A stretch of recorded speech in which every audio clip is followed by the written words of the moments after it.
טוב. אוקיי, ברוכים הבאים לאליפות העולם. בפינה הראשונה נמצא צחי, שכמובן ינצח את הלוזר הזה. שימו לב, עם הבעיות פרקים, תירוץ מראש. יאללה, עכשיו שימו לב למשחק הזה. מזל שיש לי פה 4 ג'יגה, אני יכול לצלם את כל ההפסדים של רז. אוקיי, עכשיו אתם הולכים לראות אותי, רז סידמן. לא, שחק. אלוף ברנע כבר 4 פעמים ברציפות. אלוף ברנע כבר... מול אלוף המשפחה הזאתי, שהוא הרמה שלו בסדר גמור, אבל תראו איך הוא הולך להפסיד. הרמה שלו לא רע. אוקיי. מזל... אפילו תסתכלו. מזל שהצילום פה באיכות. אני פותח, ורגיל, עם חלש. 1-0 לצחי. 1-1. צחי, קרא אותו. 2-1 לצחי.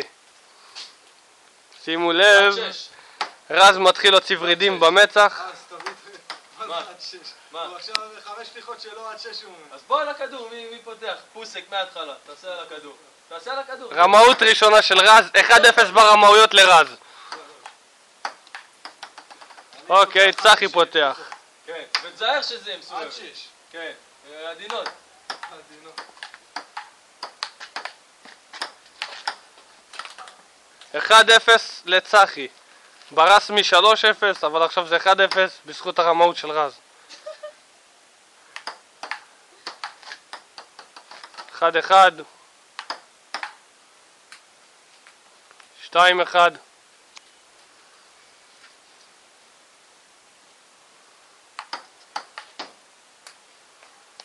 כמה?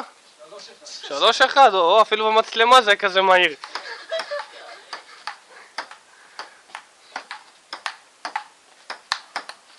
4-1.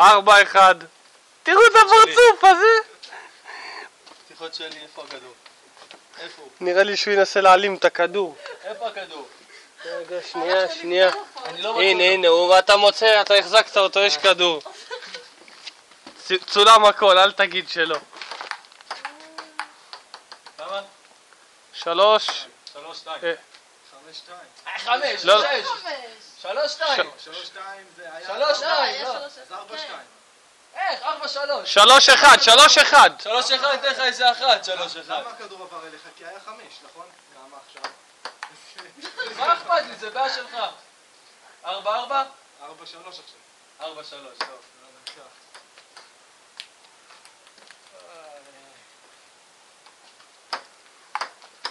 גם אני נותן כאלה. תראה, כמה?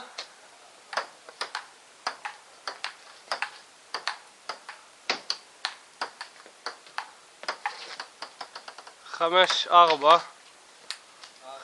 5-5. איזה מסובב? זה לא מסובב. יאללה. תן רגיל, מסובב. אני לא יודע לתת מסובב. לא, תיתן רגיל, זה מסובב. 5-5. נו מה, אתה דפוק את צחי. בקיצור, בערך 11-0 ברסמי, לפי האמיתי. הנה עוד נקודה. עוד נקודה. והן רק ממשיכות להם. איזה סרטון, איך לעלות אותו ליוטיוב. כל פעם מי שיכתוב רז או רק רש או זין, יעלה דבר ראשון ההפסד הזה. אני אדאג לזה, אני מתעסק הרבה במחשבים. יש, ניצחתי. ניצחתי, עשה נקודה, רמה. 7-6 לי. ניצחתי, 7-6. הראיתי לכולם איפה אשתי נדג. זהו,